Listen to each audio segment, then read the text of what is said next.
यह पिल्ला वो बिस्कुट खा पी के आराम से अब सोने चला गया और उसने एक बिस्किट इसी घर में छुपा के भी रख लिया है, शायद सुबह के लिए। और जैसे कि मैं बोल रहा था कि इस लोग खुशी के लिए रोते हैं कि हम खुश नहीं हैं, खुश नहीं हैं, खुश नहीं हैं।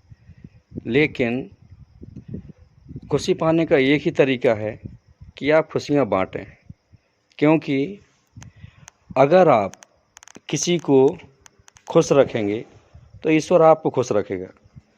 और अभी ये क्या है, शायद मेरी आवाज़ सुन के बाहर आ गया है, क्योंकि आप तो सब जानते हैं कि कुत्ते बहुत छोटी-छोटी या बहुत धीमी आवाज़ को भी सुन लेते हैं। और इसलिए मैं अपना ये वीडियो जल्दी कंप्लीट करके खुद इससे दूर चला जाऊंगा ताकि ये फिर से उस घर में जाके सो जाए। इसके घर को भी चलो थोड़ा सा ठीक करते हैं ताकि ये आराम से सो सके। जाओ बच्चे, जाओ आराम करो, ठंड हो रही है। बस बेटा बस, जाओ जाओ जाओ, सो जाओ सो जाओ सो जाओ सो जाओ। और जैसा कहीं मैंने पढ़ा था कि सागर का जल खारा होता है क्योंकि वो सिर्फ लेता रहता है, जबकि नदी का जल मीठा होता है क्योंकि वह सदा देती रहती है। और खुशी पाने के लिए सिर्फ इतना सा करना है कि थोड़ी सी ही सही, कभी किसी की मदद कर दी, कभी किसी को उसका रास्ता बता दिया। इसके बारे में भी एक छोटी सी कहानी मुझे याद आ रही है। दो दोस्त खड़े थे, एक राहगीर आया, उसने रास्ता पूछा। एक दोस्त ने उसे सही सही रास्ता बता दिया। दूसरा दोस्त बोला, तुझे सही रास्ता बताने की ज़रूरत क्या थी, इसको परेशान होने देता, अपन थोड़े मज़ा लेते। तो उसने कहा कि भाई, मैंने उसे सही रास्ता इसलिए बताया क्योंकि वह व्यक्ति तो अभी भी संदेह में रहेगा, और जब तक संदेह में रहेगा, जब तक कि वह सही स्थान पर नहीं पहुंच जाता, उसे तो यही लगेगा कि पता नहीं मैंने उसे सही रास्ता बताया कि नहीं। उसे तो अच्छा तब लगेगा जब वह सही स्थान पर पहुंच जाएगा। लेकिन चूंकि मुझे पता है कि मैंने उस व्यक्ति की सही मदद की है, इसलिए मुझे तो इसी क्षण से अच्छा लग रहा है, खुशी मिल रही है। और यह भी छोटी सी कहानी सिद्ध करती है कि हम खुशियाँ देकर ही पा सकते हैं। फिर से मैं आप सबसे निवेदन करूँगा कि जीव जंतुओं पर दया करें। ये ठंड का सीज़न है, हम कुछ नहीं कर सकते, तो थोड़े से जो कागज़ वगैरह हैं उनका छोटा सा ऐसा आशियाना बना सकते हैं ताकि ये जीव ठंड से बच सकें। अगर आपको मेरा ये वीडियो पसंद आए तो आप इसको ज़्यादा से ज़्यादा लोगों को शेयर करें, कमेंट करें, लाइक करें, और लगता हो कि मुझसे कुछ गलती हुई हो तो भी आप कमेंट करके ज़रूर बताएं। जय हिंद, जय भारत। नमस्कार दोस्तों, आप शायद देख पा रहे होंगे कि इस छोटे से डिब्बे में एक पिल्ला सो रहा है। और मुझे ऐसा लगता है कि खुशियाँ बांटने और पाने के लिए आपको ज़्यादा कुछ करने की ज़रूरत नहीं है। बस आपको करना सिर्फ इतना होता है कि आप सिर्फ सच्चे दिल से किसी की मदद करें और खुशी आपको अपने आप मिलेगी। जिसकी आप मदद कर रहे हैं उसको तो मिलती ही है, लेकिन आपको भी खुशी मिलती है। जैसे कि मैंने 2 दिन पहले एक वीडियो बनाया था, उसमें एक छोटा सा पिल्ला बेचारा रात को भूख से चिल्ला रहा था। तब मैंने उसे रात को लगभग 11:15 बजे मेरे पास जो कुछ भी था वो उसे खिलाया, और उसके बाद वो शांति से सो गया। और ये जो घर दिख रहा है, यह घर मैंने उसी पिल्ले के लिए बनाया था। और यह पिल्ला वह नहीं है जिसको मैंने खाना खिलाया था परसों, यह पिल्ला दूसरा है। लेकिन मुझे खुशी इस बात की है कि मैंने जो घर बनाया था वो घर उस दूसरे पिल्ले के काम आ रहा है। अर्थात किसी दूसरे जानवर की मदद हो रही है।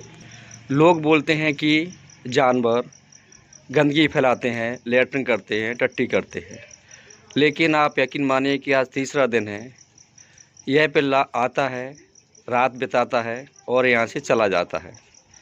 और मैं तो अपने आप से खुश हूँ कि चलो मैंने एक जीव की मदद की। अगर आपको मेरा ये वीडियो पसंद आए तो इसे लाइक करें, शेयर करें और कमेंट करें।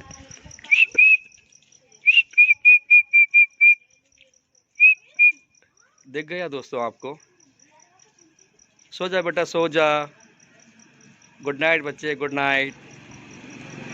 सो जा, सो जा। और मैंने आपको सीटी इसलिए बजाई ताकि आप ये देख सकें कि वास्तव में है या नहीं। तो फिर से मैं आपसे सिर्फ इतना ही कहना चाहूँगा कि जानवरों की मदद करें, क्योंकि हम भी जीव ही हैं। हम जीव हैं, वो भी जीव हैं। हमें कष्ट होता है, उन्हें भी कष्ट होता है, और अगर हमें खुशी होती है तो उन्हें भी। और खुशियाँ, जैसे कहा जाता है कि खुशियाँ बांटने से बढ़ती हैं। जय हिंद दोस्तों। और ये शांति से सोए, इसलिए अब मैं ये वीडियो बंद करता हूँ। दोस्तों, मुझे खुशी इस बात की है कि ये बेचारा पिल्ला एक बिस्किट भी खा पाया, क्योंकि मुझे पता नहीं था कि भूखा है या नहीं, लेकिन भावना लगी जागी कि चलो इसके लिए कुछ लेके आते हैं, और ये बेचारा आवाज़ सुन के आ गया। तो ऊपर वाले को भी धन्यवाद कि यह बच्चा भूखा था और इसे खाने को भी मिल गया। जय श्री राम। ये खुशी सिर्फ 5 रुपये में मिली। अगर खुशी इतनी सस्ती होती है फिर लोग दुखी क्यों हैं? ऊपर वाले आपका धन्यवाद कि मुझे यह खुशी हासिल हुई। जय श्री राम, जय हिंद, वंदे मातरम। प्रश्न उठ सकता है यह कि हमें जानवरों के प्रति दयावान क्यों होना चाहिए। हम अच्छी तरह जानते हैं कि हमें संसार में बहुत सारी चीज़ें जानवर देते हैं, चाहे वह भोजन हो, चाहे वह दूध हो या अन्य चीज़ें। अभी सर्दी का मौसम चल रहा है, हमें ठंड से बचने के लिए ऊन कौन देता है? जानवर ही देते हैं। और जब कभी कभी किसी की माँ बीमार हो जाती है या दुर्भाग्यवश मर जाती है, तो उस माँ की कमी को पूरा करने के लिए दूध कौन देता है? गाय ही देती है। फिर जो कुत्ते होते हैं, कुत्तों की स्वामी भक्ति हमेशा से सभी लोग जानते हैं।